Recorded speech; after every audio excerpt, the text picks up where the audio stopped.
हाँ बेटा, last time I was discussing with you per contraction and I told you for examination of point of view वो important नहीं है, ऐसे आपको करवाई थी। तो आज मैं बता रहा हूँ कैनी ज़ेरो रिएक्शन, वेरी इंपॉर्टेंट। कैनी ज़ेरोस रिएक्शन।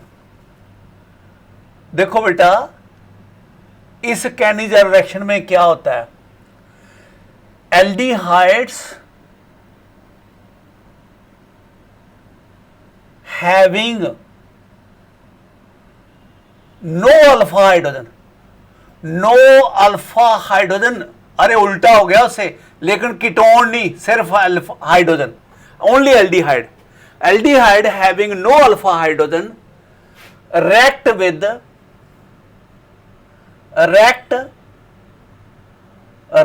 एल्डिहाइड लिखा ना, react with having no alpha hydrogen react with 50% concentrated बेटे हैं, 50% concentrated solution of sodium hydroxide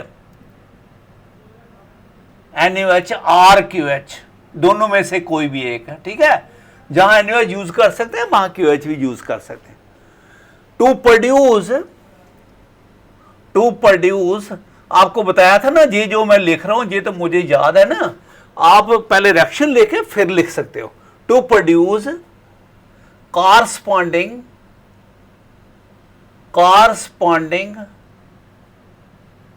alcohol and sodium salt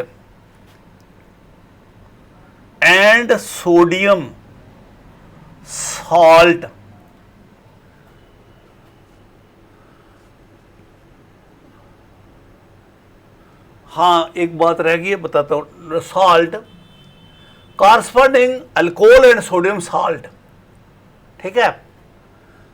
aldehyde लिखा मैंने, 2 मॉलिक्यूल ऑफ एल्डिहाइड, जैसे उसमें था ना एल्डिहाइड 2 मॉलिक्यूल्स, यानी 2 molecules of aldehyde, 2 molecules of aldehydes having no alpha hydrogen react with 50% concentrated sodium hydroxide solution in presence of this to produce corresponding alcohol and sodium salt। देखो बेटा, this is our formaldehyde, इसके पास इसके 2 molecule, इसके पास alpha hydrogen नहीं है बेटा, ये alpha carbon नहीं है, तो इसके पास हाइड्रोजन कहां से आएगा। It react with sodium hydroxide, changes into corresponding alcohol. देखो क्या मतलब होता है कॉरस्पॉन्डिंग, इसमें कितने कार्बन है, एक कार्बन वाला अल्कोहल लिखो, कौन होता है वो, मिथाइल अल्कोहल। अरे एक कॉरस्पॉन्डिंग एक कार्बन वाला alcohol plus sodium salt of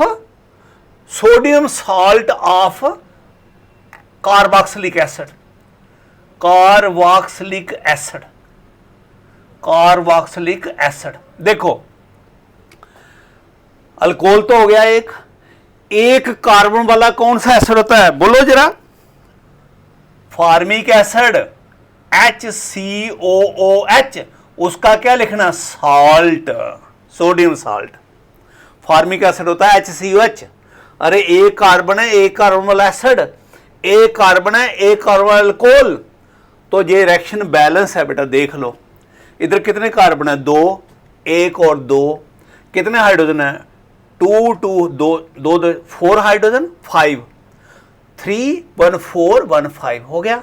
oxygen कितने हैं, 2 तो 1 3, इधर भी गिन लो, 1 2 और 3। सोडियम कितने हैं, 1, इधर भी कितने, 1, बन गया।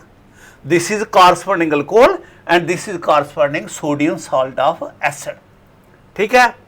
और कोई एग्जांपल लेते हैं, सपोज ये मैंने बेंजल्डिहाइड ले लिया, CHO इसको सोडियम हाइड्रोक्साइड से रिएक्ट कर रहा हूं, ठीक है। इसके दो इसके पास भी अल्फा हाइड्रोजन नहीं है। अरे पता है ना, देखो इधर ऐसे करता हूं समझाने के लिए बता रहा हूं, जे बॉन्ड जे बॉन्ड जे बॉन्ड। अब मुझे बताओ इस कार्बन के कितने बॉन्ड बने हैं? 3, 1 2 3, चौथा हाइड्रोजन है। इसके पास भी 1 2 3 चौथा हाइड्रोजन है। इसके पास भी हाइड्रोजन है। ये सब के पास हाइड्रोजन है, ठीक है, लेकिन इसके पास हाइड्रोजन नहीं है। इसका अल्फा यही है, ये तो इसका बीटा है, ये भी इसका बीटा है, ये इसका अल्फा है। इसके क्यों नहीं है? इसके कितने बॉन्ड देखो, 1 2 3 4, और इसके पास अल्फा हाइड्रोजन नहीं है। तो ये हमारे कैनिज़ारो रिएक्शन कर सकता है। तो कैसे, फिर क्या बनेगा? बेंजीन कॉरस्पॉन्डिंग अल्कोहल, ये अल्कोहल भाई CH2OH है ना, एक कार्बन है, एक कार्बन अल्कोहल बन गया। कॉरस्पॉन्डिंग एसिड, ये बेंजीन तो रहना ना इसके साथ, COONA, अरे COH बन सकता ना बेंजोइक एसिड, इसका एसिड कॉरस्पॉन्डिंग यही बनता है, लेकिन H की जगह क्या लगा दिया? सोडियम। रिएक्शन होगी भाई। आई थिंक आपको बात समझ आ गई। एक बात बताओ मुझे, इसमें क्या हो रहा है? इसमें कितने ऑक्सीजन है? 1। इसमें कितने हैं? 1। एग्री? ये 2 मॉलिक्यूल है ना। सपोज एक मॉलिक्यूल यहां है एल्डिहाइड का, फॉर्मल्डिहाइड का, एक जहां है। एक मॉलिक्यूल जो है उसको ऑक्सीजन तो उतने रहे, लेकिन उसके हाइड्रोजन कितने हैं? 2। अब कितने हैं? 4। इसको हाइड्रोजन ज्यादा मिले। हाइड्रोजन मिले तो क्या बोलते हैं? रिडक्शन। इसकी रिडक्शन होगी।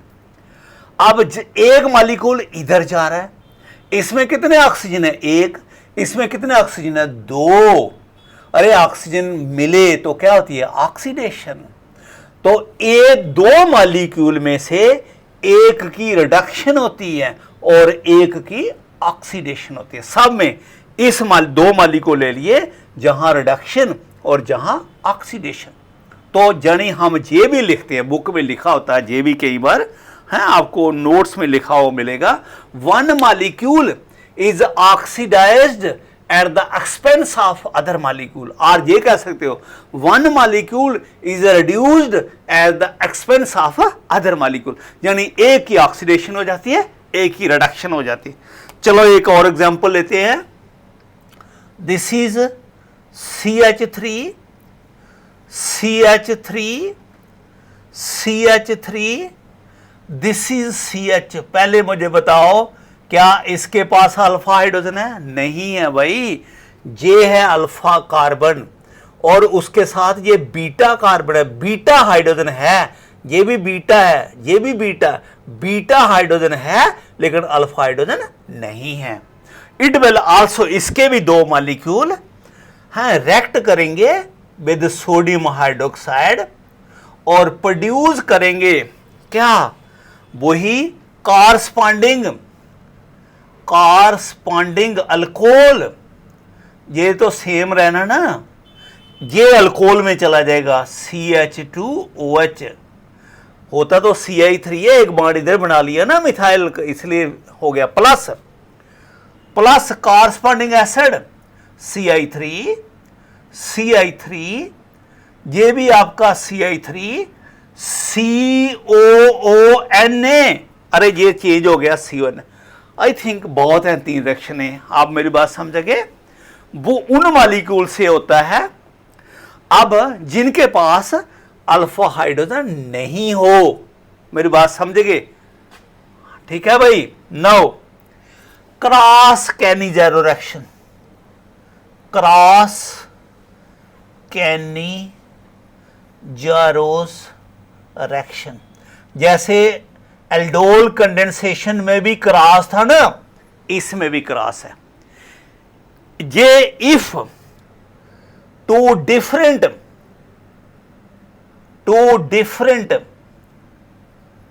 aldehydes are taken, different aldehyde molecules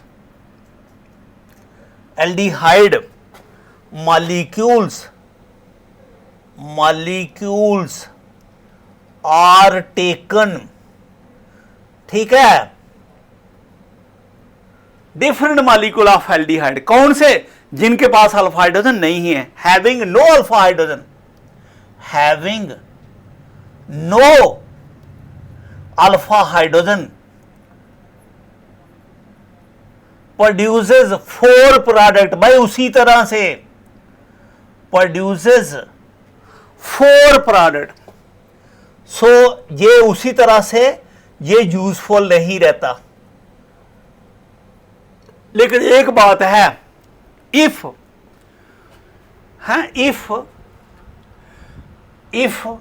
one molecule is formaldehyde,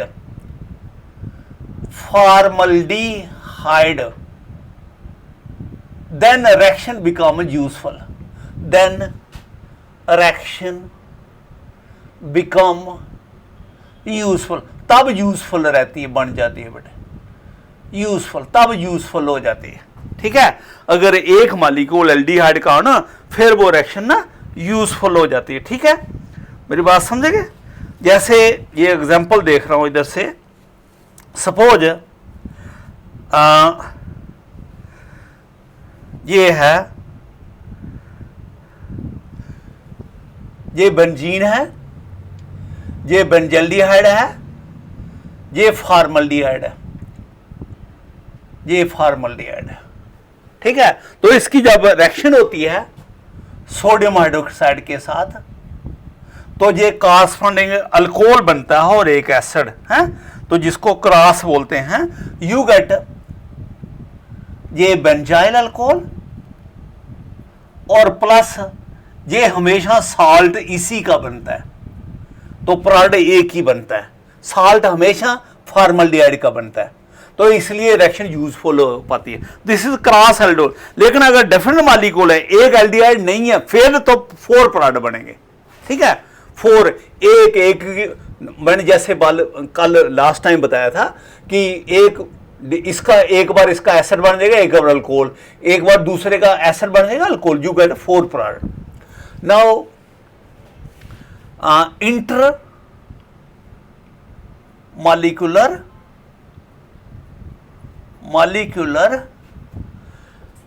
कैनिजर reaction. भाई ये भी रिएक्शन ना, जहां तक काफी क्रॉस जस्ट आपकी नॉलेज के लिए, बाकी जहां तक काफी है यह एग्जाम में, जहां तक ये आपके जस्ट थोड़ा सा और नॉलेज बढ़ाने के लिए। इंट्रामॉलिक्यूलर कैनिजेरो रिएक्शन मतलब ये है कि इंटरमॉलिक्यूलर एक ही मॉलिक्यूल में, ठीक है, मॉलिक्यूल में दोनों एल्डिहाइड, जैसे ये this is CH double bond O। ठीक है, कोई और एग्जांपल ले लें, इंटर एग्जांपल ये ले लेते हैं। ये बेंजीन है, इसके साथ ये CH डबल बॉन्ड O है और इसके साथ ही दूसरा है। एक ही मॉलिक्यूल में दोनों बैठे हैं। ठीक है, दोनों। तो इसकी जब हम सोडियम हाइड्रोक्साइड से रिएक्शन कर रहे हैं, एक अल्कोहल में चेंज हो रहा है, एक सोडियम साल्ट में, you are getting this benzene. ये क्या बन गया?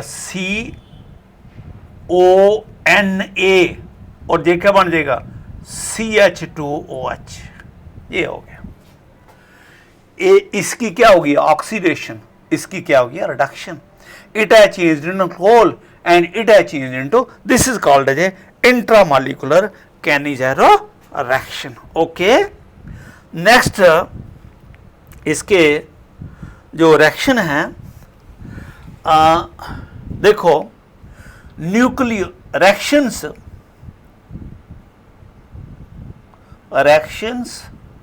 Due to benzene ring